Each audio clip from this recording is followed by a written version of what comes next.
Hi guys, it's Ayshxo again. Welcome back. Yes, I'm in the same clothes and in the same face and all that sort of stuff. But I did take my scarf off just so it looks a bit different for you guys.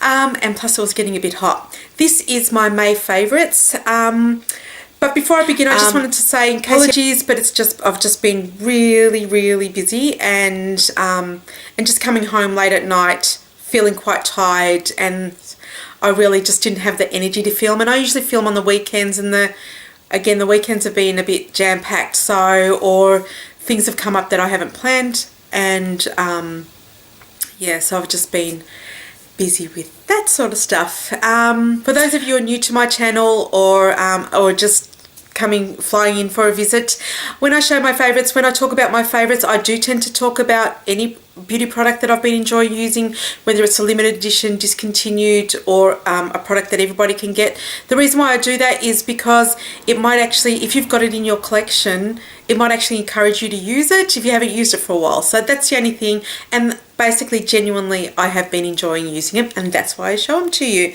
So these are the products that I've been liking at the moment. I will also at the end give you some non-random favorites, plus my all the books that I've read for the month. So the first product is a combination. One is the Garnier Perfect Blur 5-second smoothing base protector, and in conjunction with the Revlon Color Stay for oily skin.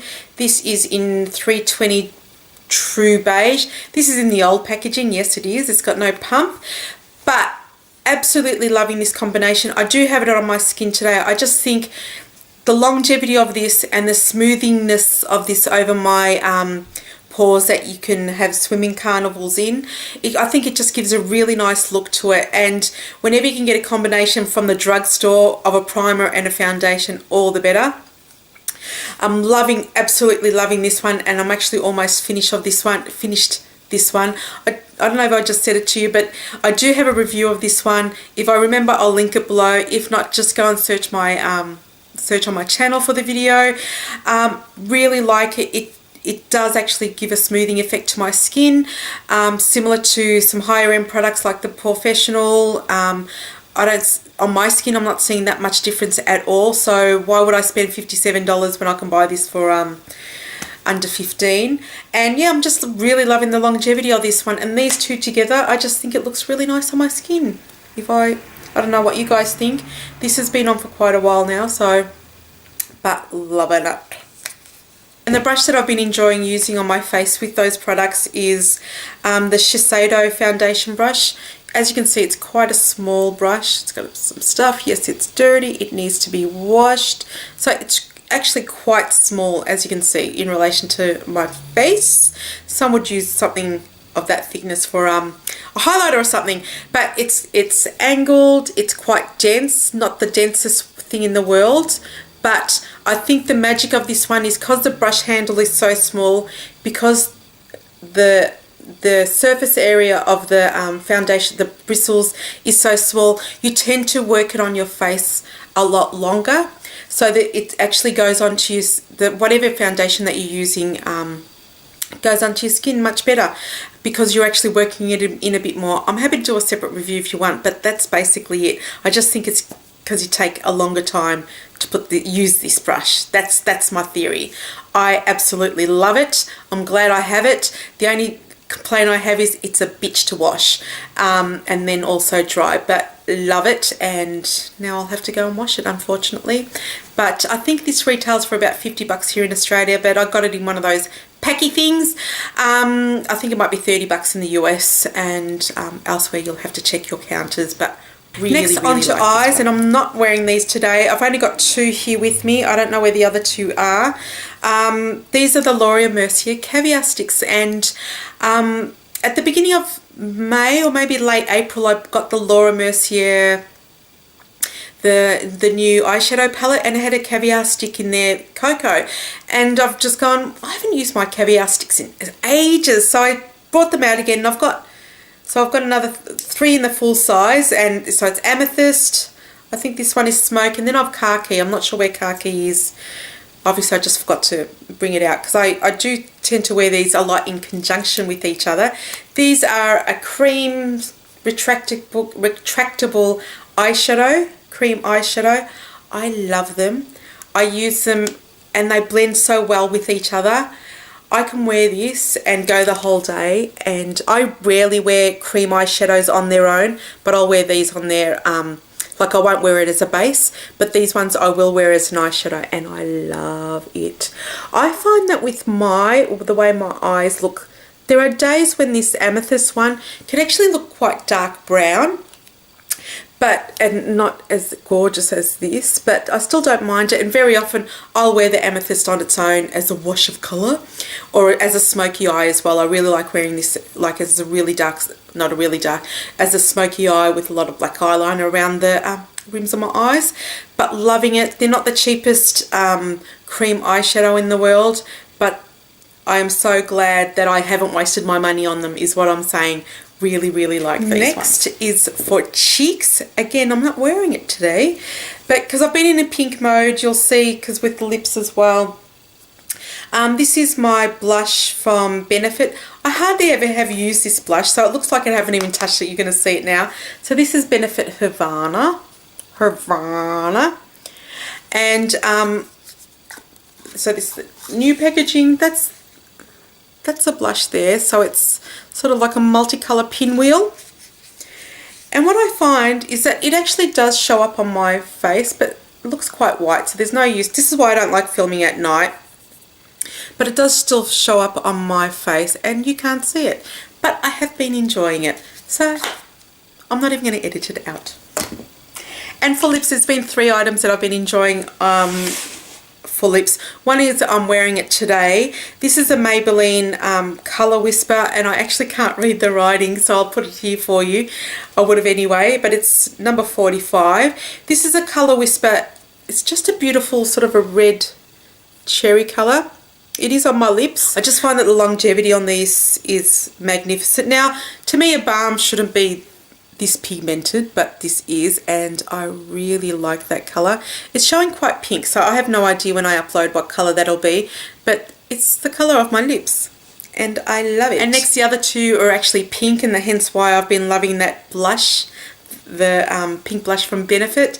The first one is, this lipstick is number 135 from Maybelline, and it's called Make Me Pink. That's the Pokajong.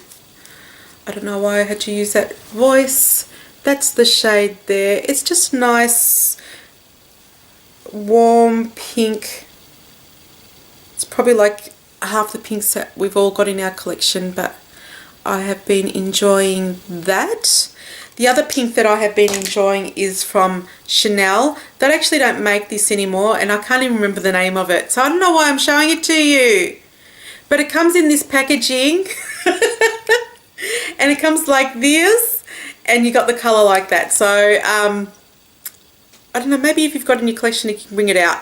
And I've written it down here now anyway, so, but I've been really enjoying it to the point there, I think that this might finish sometime this year, but that's the shade there, and it looks beautiful.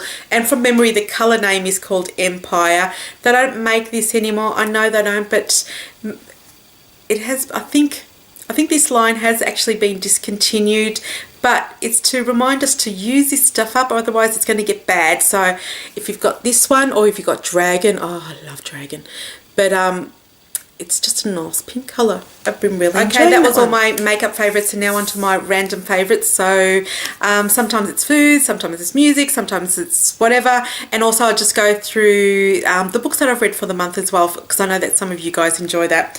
So the only random favourite that I do have is I've been enjoying some K-pop.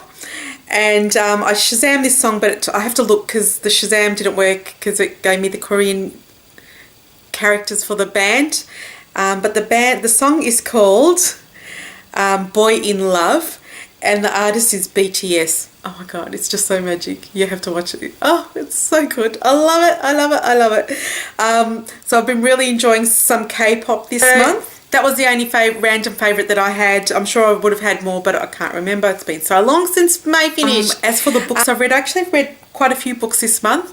They were easy reads because I just wanted some easy reads. The first one is it was just free from iBooks, you know, you know, like iPad, you know, those sites.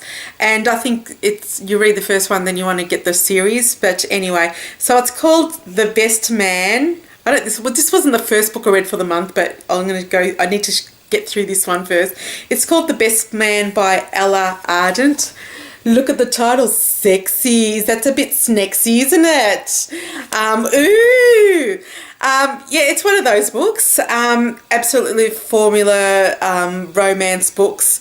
The female main character, if you get it because it's free, you just go, are you that stupid?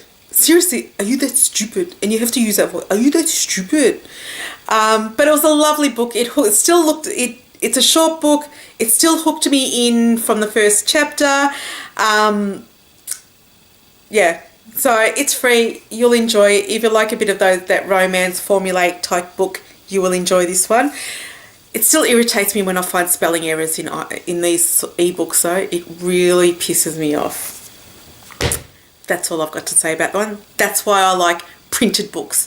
So onto the printed books. So the 3 print books are, you know, hard books that I read were actually, I suppose they're quite different in their not subject matter, but in their the audience they're aimed for. Which one shall I do first? Okay, we'll do it by age. We'll do it by the age of the book. So the first book that I finished is The Hitchhiker's Guide to the... I don't know why I have to look at the title. The Hitchhiker's Guide to the Galaxy by Douglas Adams.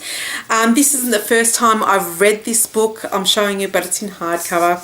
It's just not... no, it's not the first edition or anything. I read this book because I was going to... I can't give the plot away. How do I do this? In here, it talks about the meaning of life, and I needed to read this before I turned 43. So... or the ultimate answer to the ultimate question. So that's why I had to read this, and thankfully I did read it and finish it before my birthday. Loved it. It's not a book for everyone. It's science fiction. You're not going to enjoy it, or fantasy, whatever you want to call it. I really like this book. Like I said, this isn't the first time I've read it, but I'm a bit of a sci-fi nerd, so I love it. It's a classic. Some would argue that it's a boys' book. So what's this book about? I actually find it really difficult to talk about or explain this book, and I don't know why I do, but I do. I mean, it's a quick read, but I don't know how to explain the book to people. It's a series of different scenes and what happens. You almost feel like you're watching a bad 70s sci-fi. Like I can picture all the dials of the spacecraft, and you know, the various scenes that you see, and the planets that they go to. Like I can picture all of that, and it's all a bit 70s looking. And it's probably because it was originally a radio play from the 70s. I don't know how to explain this to you, so what I'll do is I'll put the Goodreads link below so you can actually read the synopsis of it. But I do actually recommend this book. The next book I read is a book in a series. This is book 12, and I think we're up to book 21 now. It's from Janet Evanovich, and it's 12 sharp. The book centers around Stephanie Plum, who is a bounty hunter. The books are a bit like a screwball comedy. There's some quite reoccurring characters in there. Her family, her grandmother, the people at the bounty hunter office, and they all develop their own character, and I really enjoy some of the characters in there. I love her friend Lula, who helps her with some of the captures. I love Ranger, and I love Morelli, who both are her sort of like her love interests. You know, she's on again, off again with them. Absolutely love it. So this is number 12. I suppose a lot of the stories end up being the same sort of story, but this one centers around has a lot to do with Ranger and what happens to his, I don't know if I should I say? Anyway, it centers around Ranger, and how do people do book reviews without giving away what happened? It hasn't disappointed me. I knew what I was getting when I picked it up to start reading it, and it delivered. I really enjoyed it, and it was nice. And absolutely, I'll be reading the rest in the series as well and trying to catch up. So I do recommend them. So if you want an easy read that you might giggle in, and You'll absolutely enjoy it, and I love Lula. I think Lula and Ranger would have to be my favourite characters in this book. The final book that I've read is a book by Marissa Meyer, and it's from the Lunar Chronicles, and I think this is the first in the series, and I think there's going to be about 6, and I think only 3 have been written yet, released. So the first one is called Cinder. This is it there, and I had to buy this book. I think it's aimed at like 12-year-olds or 14-year-old girls. I don't know, but as soon as I heard that Cinder or Cinderella is a cyborg and she's a mechanic, I thought, I think I need to read this book. And sometimes your brain is so fried from reading deep and heavy books that I actually do like reading things like this type of book where it's aimed at young readers, or the Stephanie Plum series from Janet Ivanovich, because sometimes I don't want to read a whole chapter where they're describing how good the sunset looks. Sometimes I just want bam, bam, bam, and you find that with the young adult type books, that the books actually move quite quickly to make sure that keeps the interest of the kids alive. So basically, because she's a cyborg, she's considered a second-class citizen. She has an evil stepmother, an evil stepsister, but she also has a nice stepsister as well. And it just goes through what life is like in New Beijing, and it's a bit of a mystery, and you find out there's like an evil queen, and she's head of Lunar, which is the moon people. Yeah, so it's really cool. I really enjoy it. I think the books actually will be tying into each other. And the next book is called Scarlet, so obviously centered on Little Red Riding Hood.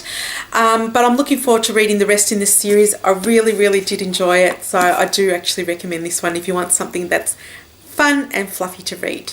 That's it, guys. That's all my favourites, including my dodgy book reviews. I don't know how people do book reviews without giving the plot away.